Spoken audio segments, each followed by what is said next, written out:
in this video I'm going to discuss about another genetic disorder, that is color blindness. Okay, so when we talk about color blindness, again color blindness is a sex linked recessive disorder, similarly like hemophilia. Okay, and due to defect in either red or green cone of eye. Okay, जो defect है वो red और green cone cells में होता है, इसीलिए जो individual है वो रेड और ग्रीन कलर को डिस्क्रिमिनेट नहीं कर पाता, यानी दोनों के बीच में डिफरेंस नहीं देख पाता.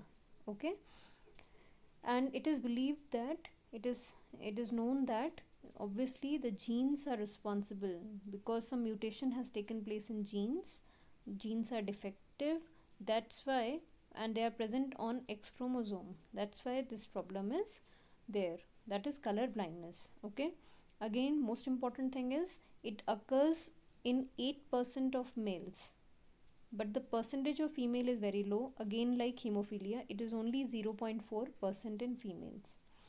Okay, because all of you know that males are having only one X chromosome whereas females are having two X chromosome. So even if in females, अगर females में दोनों में से एक में भी डिफेक्टिव जीन प्रेजेंट है तो वो कैरियर की तरह काम करेंगे, बट मेल्स के पास तो एक ही एक्स क्रोमोसोम होता है, तो डिफेक्टिव जीन अगर उस एक्स क्रोमोसोम के ऊपर है तो वो क्या होंगे, अफेक्टेड माने जाएंगे. ठीक है, so there is you must have heard about medical examinations when we go for certain when we go after clearing certain exams, in that also color blindness is checked. Okay, so such type of figures are shown. Here you can see if someone is color blind. Okay, तो अगर आप में से भी किसी को check करना है तो आप इसे पढ़ सकते हैं. जो कलर ब्लाइंड नहीं होंगे they can read these two numbers, but those who are color blind, कई लोगों को पता नहीं होता कि हम कलर ब्लाइंड हैं, तो अगर आप कलर ब्लाइंड हैं तो आप इन नंबर्स को नहीं रीड कर पाएंगे, क्योंकि आप रेड और ग्रीन में डिस्टिंग्विश नहीं कर पाते हो जो कलर ब्लाइंड होते हैं. ठीक है, so just try to read this, and then again you can see normal colors here, you can see, but those who are normal like us, like those who are not having color blindness, they can see bright colors of green, yellow, red, but those who are color blind, they will see these colors like this. Okay, so clear difference is shown. So what you have to remember is, again this is a sex linked recessive disorder. Okay, now you have to remember that again it is similar to hemophilia. अगर आपको hemophilia समझ में आ गया है तो ये बहुत easy है. इसमें अगर कोई, ठीक है, वुमन है, if some woman is having defective gene in only one X chromosome, so we will write X and XC, that means that that female is carrier. Okay, but if she is having XC, अगर दोनों में ही defective gene है, that means that female is color blind. Okay, so if a male is having, here you can see, if male is having genotype like this XCY, so that male is affected individual, that means that male is affected by color, or you can say he is color blind. Okay, so in this way we can understand color blindness is very similar to hemophilia. Okay, just remember the genotypes. Now moving on to the next one, sickle cell anemia. Previous two disorders, that is hemophilia as well as the color blindness, they are categorized as, or you can say that both of them are sex linked recessive disorders, so they were same. Okay, now this one is different. This sickle cell anemia is autosome linked, it is autosome linked recessive trait. ये एक autosome linked recessive trait है, name is itself describing, यानी कि ये autosomes, ऐसे chromosomes जो other than sex को determine करने के अलावा जो क्रोमोसोम्स होते हैं उन पर ये डिफेक्ट होता है. Okay, and it is transmitted from parents to the offsprings. Okay, लेकिन इसमें कोई भी पेरेंट यानी मदर या फादर कोई भी ट्रांसमिट कर सकता है डिफेक्टिव जीन को. ओके, सो मदर भी कर सकते हैं, फादर भी कर सकता है ट्रांसमिट. एंड एक तरह से दोनों अगर कैरियर होंगे, दोनों अगर मान लीजिए कैरियर हैं, तो क्या होगा, that means both of them can transmit it. Okay, the disease is controlled by a pair of allele, that is HbA HbS. Okay, now here genotype is different. Okay, here hemoglobin is affected, so we write HB. Okay, so आपको याद रखना है, यहाँ पर भी genotype को learn करना है. In case of homozygous dominant, homozygous dominant में क्या होगा, HbA HbA, सो ये इंडिविजुअल कैसा होगा, नॉर्मल. हेट्रोजाइगस में क्या होगा, HbA HbS, so defective gene is only present in on one, okay, chromosome, only one HB, so HbA is normal and HbS is the you can say is a defective one, so this is carrier. Okay, in homozygous recessive we will get HbS HbS, so this person is affected by sickle cell anemia. Okay, so I'm repeating, if a person is normal, so HbA HbA, इसमें mail या female कोई भी affected हो सकता है. HbA HbS is for carrier and HbS HbS is for affected. Okay, so these are different genotypes. Okay, we call it sickle cell anemia because here the shape of red blood cells changes and they become sickle shaped, वो sickle shaped बन जाते हैं. Okay, and उनका वैसे normal shape आपने देखा है, they are biconcave in structure. Okay, because of this disease they become sickle shaped, so we call it sickle cell anaemia. Now what is the cause of sickle cell anaemia? The defect is caused by the substitution of glutamic acid by valine. Glutamic acid is actually it is an amino acid, और valine भी एक amino acid होता है. ठीक है, तो यहाँ पर क्या हुआ है, ग्लूटामिक एसिड ने क्या किया है, okay, substitution of glutamic acid हो गया है बाय वैलिन, यानी कि वैलिन ने ग्लूटामिक एसिड को हटा दिया है उसकी जगह से और खुद सब्सटीट्यूट हो गया है, खुद वहाँ पर आ गया है. और कौन सी पोजीशन पर होता है glutamic acid? 6th position. Okay, किसकी बात कर रहे हैं हम? Beta globin chain of haemoglobin. आप लोगों को याद है कि जो प्रोटीन्स होते हैं, ठीक है, जो प्रोटीन्स होते हैं वो एक मोतियों की माला जैसी होती हैं, बीड्स की तरह. ठीक है, तो आपको पता है कि जो उसमें एक एक बीड है वो अमीनो एसिड होता है, और वो जो पूरी माला है, वो जो पूरी नेकलेस है, वो क्या होता है, प्रोटीन होता है.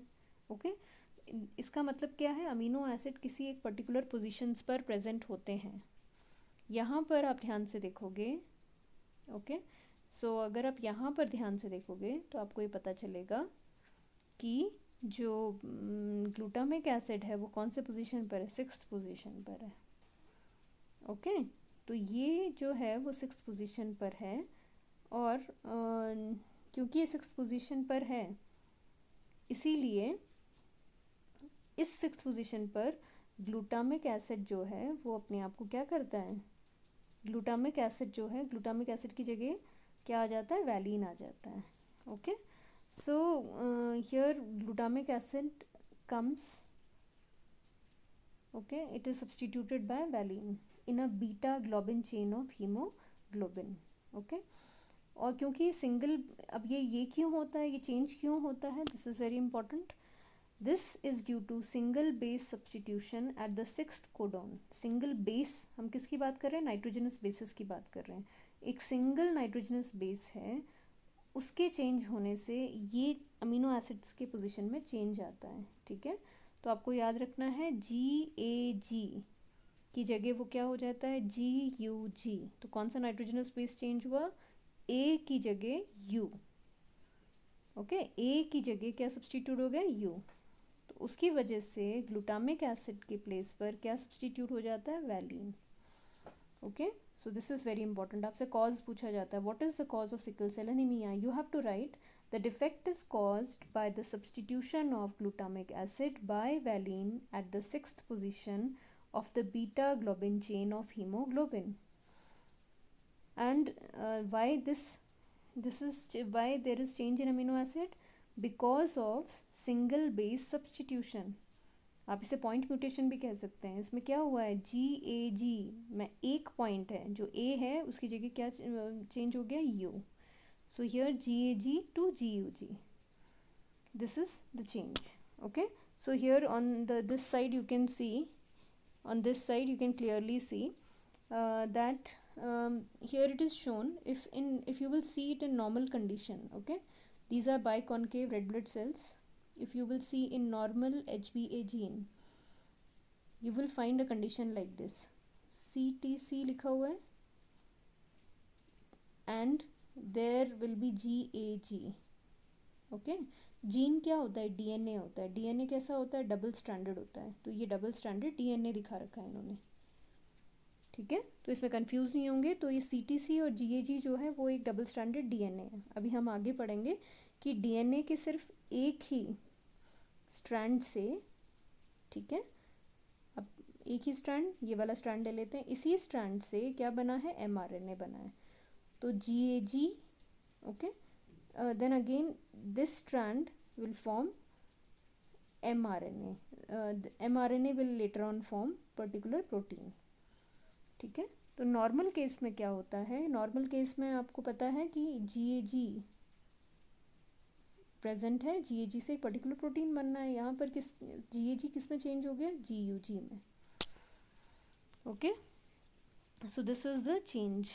और सिकल सेल एनीमिया में अगर आप देखेंगे तो सिकल सेल एनीमिया में क्या है आपका, दूसरी साइड में अगर आप इसको देखेंगे, आप अपनी टेक्स्ट बुक में इसको बहुत क्लियरली देख सकते हैं इस पिक्चर को. तो वहाँ पर क्या है आपका GT और G लिखा हुआ है, G के C होता है और यहाँ पर भी C. तो ये DNA हो गया. ठीक है, वहाँ पर क्या हुआ है, वहाँ पर क्या हुआ है, क्योंकि वो ये जो है वो CTC होना चाहिए था. ओके, तो ये जो है ये एक्चुअली में क्या होना चाहिए था, CTC होना चाहिए था ये. ओके, तो ये क्या है, CAC. ठीक है, ये CAC हो गया. तो जो इसका प्रोडक्ट बनेगा वो क्या बनेगा, GUG. ठीक है, तो ये किस में बना है, mRNA में. ओके, mRNA में CAC, C का G, A का U और C का G. सो ये चेंज हो गया है. ठीक है, ये क्या होना चाहिए था, GAG होना चाहिए था, लेकिन क्या बन गया है, GUG. ओके, सो ये आपको याद रखना है कि GAG से जो सब्सटीट्यूशन है आपका, GAG होना चाहिए था, लेकिन इसकी जगह क्या है, GUG आ गया है सिकल सेल एनीमिया के केस में. Because of this change, okay, the amino acid at the 6th position is substituted by valine. होना क्या चाहिए था, glutamic acid. But substitution sickle cell anaemia, anaemic persons में क्या होता है, ग्लूटामिक की जगह क्या होता है, valine. Okay, so this is very important. Now the next thing is the mutant haemoglobin molecule undergoes polymerization. Now what happens in sickle cell anemia, the mutant hemoglobin molecule या mutant hemoglobin molecule जो defective gene है उसने जो hemoglobin form किया है वो उसका structure थोड़ा सा different है. ठीक है, so under low oxygen tension, oxygen का concentration कम होता है, it causes change in the shape of RBC and it changes from biconcave disc to a sickle like. Okay, normally ये कैसा होना चाहिए, बाइकॉनकेव डिस्क लाइक स्ट्रक्चर होना चाहिए, but under low oxygen tension it changes into a sickle shaped और sickle like structure. It is shown here sickle shaped structure. तो आपको याद रखना है कि आपसे पूछा जाता है सिकल सेल एनीमिक पर्सन में लो ऑक्सीजन टेंशन में क्या चेंजेस आते हैं. तो you have to write that the basic structure of the RBC changes from biconcave to sickle shaped. Okay, so these are certain reasons which you should know. Now moving on to the phenylketonuria. Now we have discussed it earlier also. इसको थोड़ा सा और अच्छी तरह से discuss करना है. This is another example, phenylketonuria. Okay, this is an inborn error of metabolism. Okay, and it is again caused by autosomal recessive trait. तो ये दूसरा एग्जाम्पल हो गया। फर्स्ट एग्जाम्पल आपका ऑटोजोमल रिसेसिव ट्रेट का था, sickle cell anaemia. Second example आपका क्या है, phenylketonuria. Okay, this is phenylketonuria. Okay, now आपसे रीजंस पूछे जाते हैं, ठीक है। What is the cause of phenylketonuria? It is due to mutation in the gene that codes for enzyme. ठीक है, जो जीन है वो कौन से एंजाइम के लिए कोड करता है? Phenyl alanine hydroxylase. ठीक है, तो फिनाइल एलिनिन हाइड्रोक्सिलेज के लिए कोड करता है, जो क्या करता है, convert this enzyme converts an amino acid phenylalanine into tyrosine. Okay, so यहाँ पर भी शो किया है ये नॉर्मल पर्सन में क्या होना चाहिए। नॉर्मल पर्सन में जो प्रोटीन है, जो जीन है, वो नॉर्मली एक प्रोटीन बनाता है। ठीक है, सो जनरली जो एंजाइम कौन सा चाहिए हमें यहाँ, फिनाइल एलिनिन हाइड्रोक्सिलेज एंजाइम चाहिए, जो एक जीन बनाता है। ठीक है, नॉर्मल पर्सन में इसका काम क्या होता है, it converts phenyl alanine into tyrosine. Okay, and that helps in further conversions in the metabolism. Okay, this is about normal person. I'm repeating it, that in normal person this gene codes for phenylalanine hydroxylase. The function of phenylalanine hydroxylase is it converts phenylalanine into tyrosin.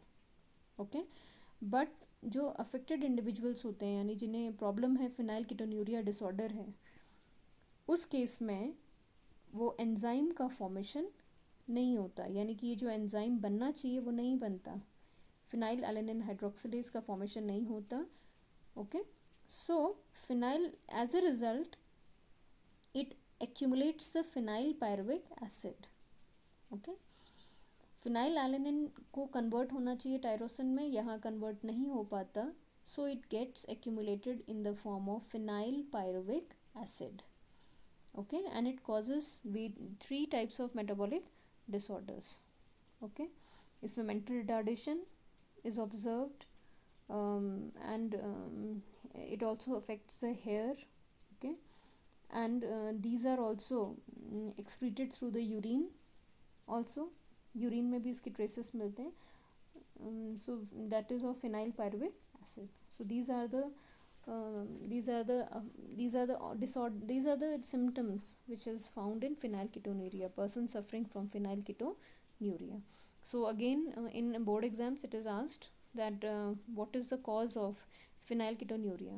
The answer is it is due to mutation in the gene that codes for the enzyme phenylalanine hydroxylase, and its function is to convert phenylalanine into tyrosin. But in affected individuals जिनको ये problem होती है, उसमें ये जो gene है वो defective होता है, तो वो एंजाइम फॉर्मेशन नहीं कर पाता, और एंजाइम फॉर्मेशन नहीं होने की वजह से फिनाइल पायरुविक एसिड का फॉर्मेशन होता है, जो एक्यूमुलेट हो जाती है बॉडी में, and it causes mental retardation and various other metabolic problems are faced by the affected individual. Okay, now next is thalassemia. Okay, again thalassemia is autosome linked recessive disorder. It is transmitted from unaffected carrier parents to the offspring. Okay, so इसमें भी carrier parents ही ज़्यादातर transmit करते हैं इसको offspring में, and it is due to mutation or deletion of a gene. Okay, so it results in reduced synthesis of one of the alpha or beta globin chains of hemoglobin. Sickle cell anaemia में क्या था, haemoglobin का formation तो हो रहा था, लेकिन उसमें मॉडिफिकेशन था.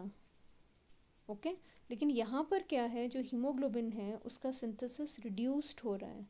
वहाँ हीमोग्लोबिन, सिकल सेल एनीमिया में हीमोग्लोबिन का जो फॉर्मेशन था वो प्रॉपर था, लेकिन रेड ब्लड सेल्स के शेप में चेंज आता था. यहाँ पर क्या है, जो बीटा ग्लोबिन चेन्स हैं हीमोग्लोबिन की, उनका सिंथेसिस ही बहुत कम होता है. ठीक है, so it forms abnormal hemoglobin and causes anemia. Okay, so there is one very important difference between thalassemia and sickle cell anemia.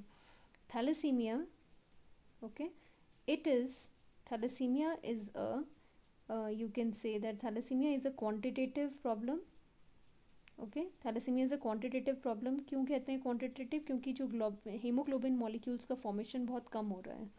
Sickle cell anaemia is a qualitative problem because haemoglobin का जो formation है वो तो correct हो रहा है, लेकिन जो you can say that the form of hemoglobin, the structure of hemoglobin is not proper, it is modified. Okay, so that's why we call it quantitative problem. Thalassemia and sickle cell anemia is known as qualitative. Quality hemoglobin का जो qualitative formation है वही change हो गया है इसमें. Okay, so this difference is generally asked. So thalassemia is again of two types: alpha thalassemia and beta thalassemia. Okay, in alpha thalassemia, alpha hemoglobin chain, there are two chains, alpha and beta globin chain. So in alpha thalassemia, alpha globin chain is affected. Okay, it is controlled by two closely linked genes, HbA1 and HbA2.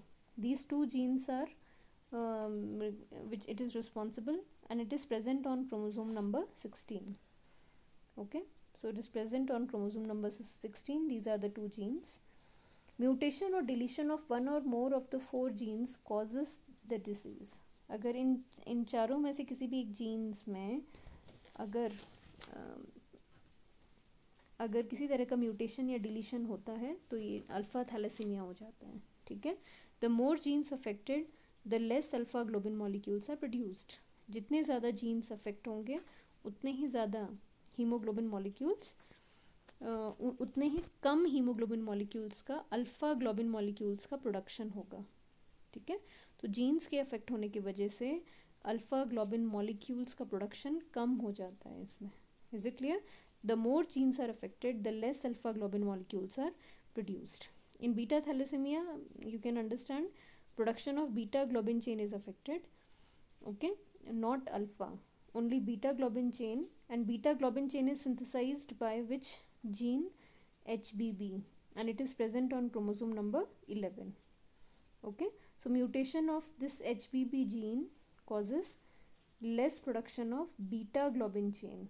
क्योंकि इसमें beta globin chain affected है इसीलिए हम इसको beta thalassaemia कहते हैं. Okay, so this was about autosome linked and sex linked recessive and disorders. Okay, so I hope you must have understood it. Learn it by examples and learn causes also, so that you can remember during exams as well as these concepts.